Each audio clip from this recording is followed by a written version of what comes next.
I'm afraid. Don't be. They'd be fools to come with Vhagar protecting the city. Not the dragons. One of the most beloved characters in House of the Dragon is Queen Helaena Targaryen, and after the traumatic events in the first episodes of Season 2 of the series, her story transforms into one that audiences are emotionally invested in throughout the remainder of this war. Helaena is one of the characters with the biggest change from the book to the show in terms of her characterization when the series made the choice to give her the gift of prophecy, or, as the Targaryens refer to it, a dragon dreamer. Helena's father, the late King Viserys, also carried this gift, though he only ever experienced a dragon dream one time when he foresaw his own son seated upon the Iron Throne with the crown of Aegon the Conqueror on his brow. As the series progresses, Helaena becomes increasingly agitated as it seems as though her visions are becoming reality. This acceleration in her abilities, combined with the fact that she is often overlooked as an enduring mystery, reflects the tragic prophetess Cassandra from the Trojan War in the Iliad by Homer. Cassandra was given the gift of prophecy by Apollo, but the gift turned to ash in her mouth when the people around her only viewed her visions as the musings of a madwoman. Though Cassandra could foresee the horrors her family would endure, no one believed her. In Season 1, Helaena foresaw Aemond must lose an eye in order to gain a dragon. She also foresaw the beast beneath the boards, which was Meleys erupting through the floor of the dragon pit, interrupting Aegon's coronation. Or was it? In the first episode of Season 2, Helaena tells Aegon she is afraid of the rats, not the dragons, and later, a rat catcher is the man who brutally ends her son's life. Helena's prophecies are coming true, and we can see real fear in her eyes when her mother tells her they must partake in the funeral procession for her son Jaehaerys. Helaena is shaken and does not wish to attend, but Alicent insists she must go. During the procession, Helaena is overwhelmed and overstimulated. She is visibly uncomfortable with the people surrounding her, reaching up at her, and raining green petals and confetti down upon her. Helena's increasing anxiety throughout that scene seemed as though it would culminate into something terrible happening, such as the people rioting, or even the prince's body falling from his chariot as the wagon rocked back and forth while it was stuck in a pothole. Helaena is a dragon rider. She rides the dragon Dreamfyre. However, we have never seen her actually ride a dragon. In the books Fire and Blood and The Princess and the Queen, it is recorded that Helaena claimed her dragon by the age of 11. House of the Dragon shows us that she does not attend the lessons in the dragon pit with her brothers and nephews. We did get one of the few glimpses of Dreamfyre in that scene, who lives deep underground in her own alcove of the dragon pit, as a young Aemond attempted to approach her, but was rejected by the dragon with a gout of flame which frightened him away. Dreamfyre appeared amongst the gathering of dragons on Driftmark during Rhaena Velarion's funeral, so Helaena very likely flew her there along with Aegon and Sunfyre, but we have not actually witnessed her fly her dragon.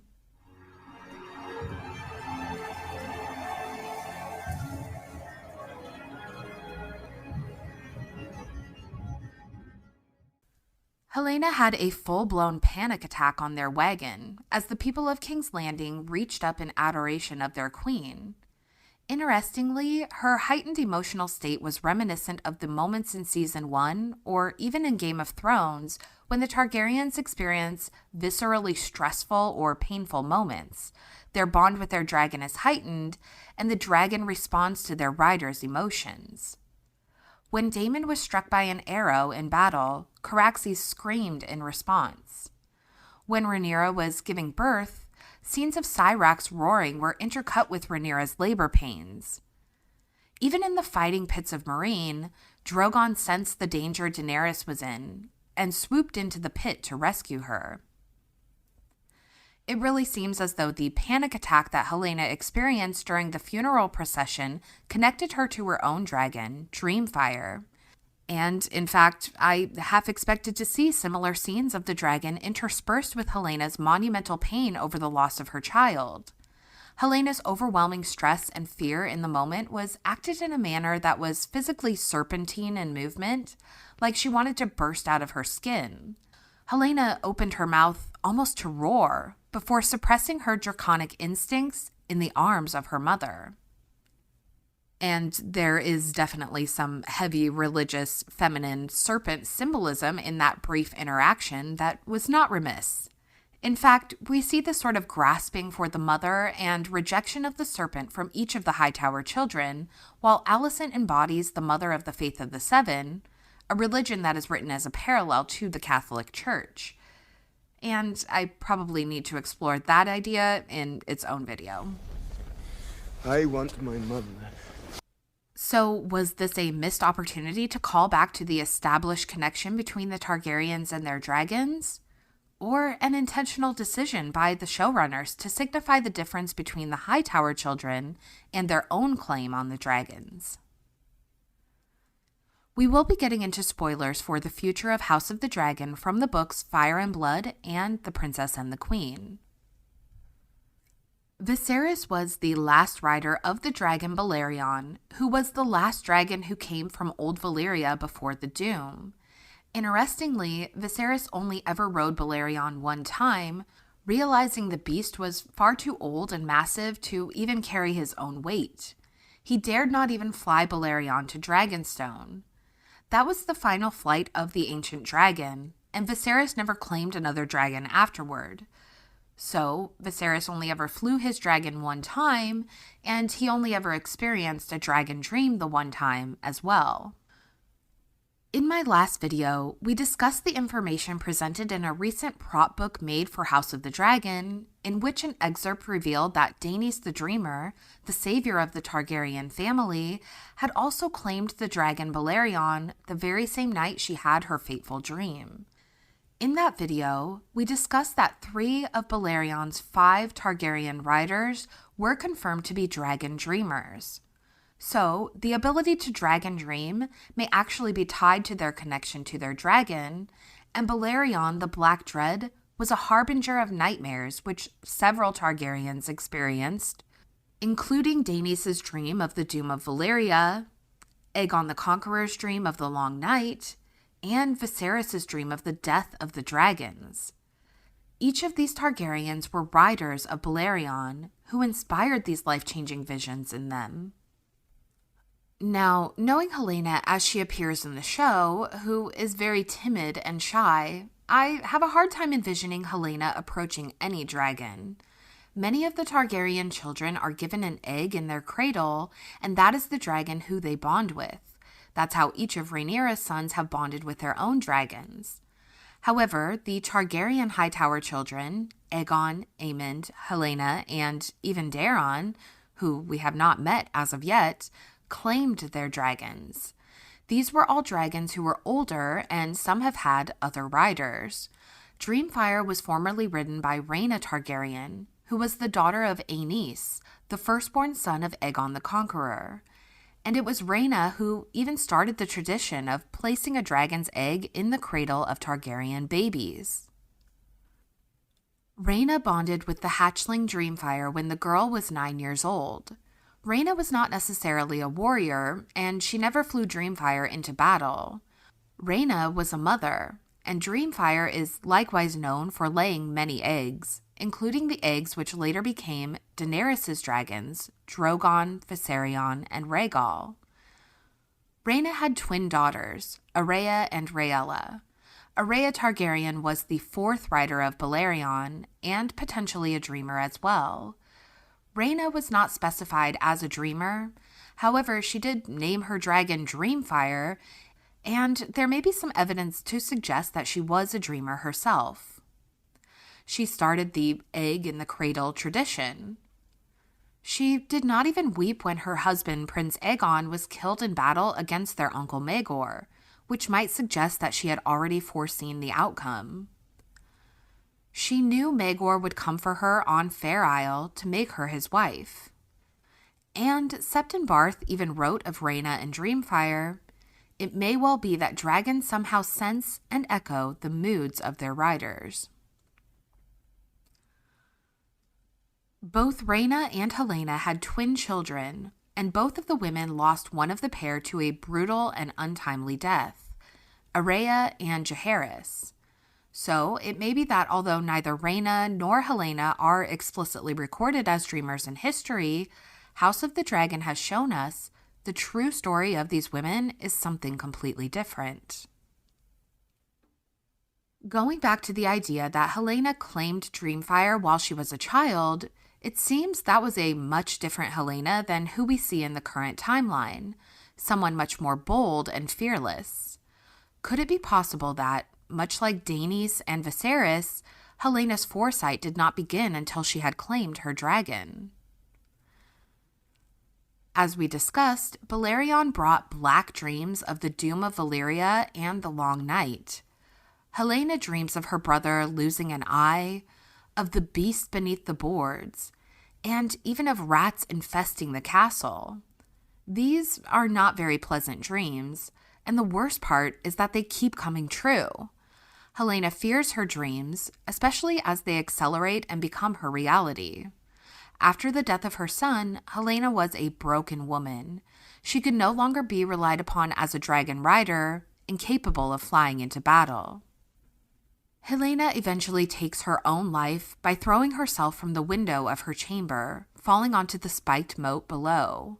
When she died, her dragon Dreamfyre rose suddenly with a roar that shook the dragon pit, and she snapped 2 of the chains which secured her there. When we consider the tragic method of her death, many of the things which trigger Helaena begin to make a lot more sense. Helaena was a fussy baby, and in episode 4, Alicent tries to comfort Helaena as she cries inconsolably. However, she holds the baby near the window, which later becomes Helena's own bedchamber. At Aegon's coronation, she expected the interruption by Rhaenys and Meleys, the beast beneath the boards, and she averted her eyes throughout the ceremony. During the funeral procession, Helaena is seated in a wagon high above the people of King's Landing, staring down at them as they reach for her. The green petals raining down upon her from above also seem to trigger her. So the sight of things falling or being above others is something that Helaena finds deeply uncomfortable and may remind her of the visions she has seen of her own death. Dreamfyre may be the source of Helena's prophetic abilities, and those abilities may have not presented themselves until Helaena had claimed her dragon. Much like Daenerys, Helaena may have experienced her first vision that very night, and rather than a dream, she received a nightmare, like the visions that Balerion brought his own riders. But Helaena may have seen her own death, a vision of her falling from a great height, and that is the reason why she not only refuses to fly her dragon, but tries to have as little contact with her as possible. To be fair, we must consider the other Targaryens who were also dragon dreamers but had no contact with dragons at all. Some of the later Targaryen dreamers carried this gift after the dragons had gone extinct. Up until the time of King Robert Baratheon, the bones of all the Targaryen dragons were kept in the Red Keep. The skulls of the dragons were kept in the throne room for all to see. Bones are extremely powerful magical tools, with Melisandre stating that the strongest of her spells are built by the use of bones. The bones remember. Viserys kept a shrine to Balerion's skull, lighting hundreds of candles around it, communing with the bones and trying to channel his only dream once more.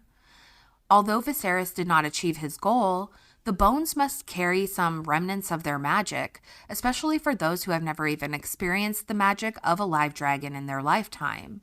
It would be the closest ancestral resource they had access to. And here is where things get very interesting. Dreamfyre was hatched upon Dragonstone during the reign of Aegon the Conqueror and while Rhaena was still a young girl. There is no record of who laid the egg which hatched into Dreamfyre, but we might speculate on the idea. Balerion was the last living dragon from Old Valyria during the time of the conquest. But by the time rhaena was a young child, Meraxes had long been dead, leaving Balerion and Vhagar as the only known dragons on record at the time. Vhagar was never recorded as laying any eggs, and even her rider Visenya struggled to get pregnant. Maester Aemon recalls the details of which Septon Barth had written in his book titled Dragons, Wyverns, and Worms, An Unnatural History. Dragons are neither male nor female. Barth saw the truth of that, but now one and now the other, as changeable as flame. While we don't know the exact length of time in which a dragon's egg needs to incubate in order to grow to a hatchable size, the options of who laid the egg that became Dreamfyre are limited. And considering Septon Barth's writings, which state that dragons are neither male nor female, it seems entirely likely that it was none other than Balerion, the Black Dread, who laid the egg which hatched into Dreamfyre. The ages have turned them to stone, but they will always be beautiful. Thank you, Magister. This would explain why Helena's prophetic abilities are so strong. Just as Daenerys, Aegon, and Viserys were afflicted with the ability to dragon dream by their contact with Balerion, Helaena also inherited this Targaryen gift, which presents itself after claiming her own dragon, Dreamfyre, who hatched from an egg laid by Balerion. This makes even more sense when we consider Drogon to be a reincarnation of Balerion, born directly of his bloodline through the eggs laid by Dreamfyre, finding their way to the princess that was promised to defend mankind from the Long Night. However, Helaena saw visions of death which terrified her, and in hopes of staving off what she saw in her dreams, she avoided flying Dreamfyre or having any contact with her to reduce her susceptibility to prophecy.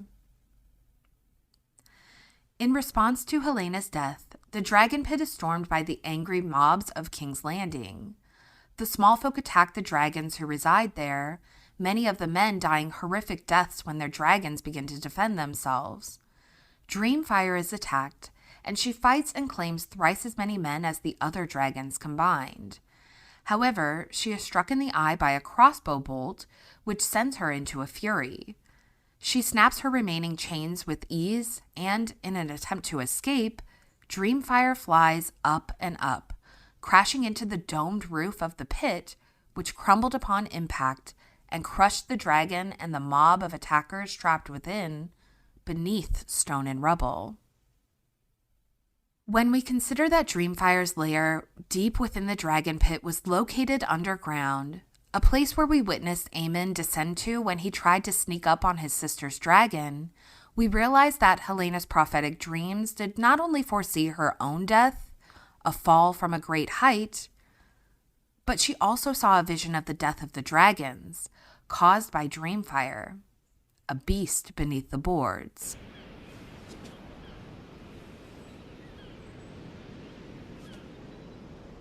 The Queen is an enduring mystery, is she not? But those are just my thoughts, so let me know yours in the comments below. Be sure to give this video a thumbs up if you enjoyed it, and subscribe to the channel for more content like this.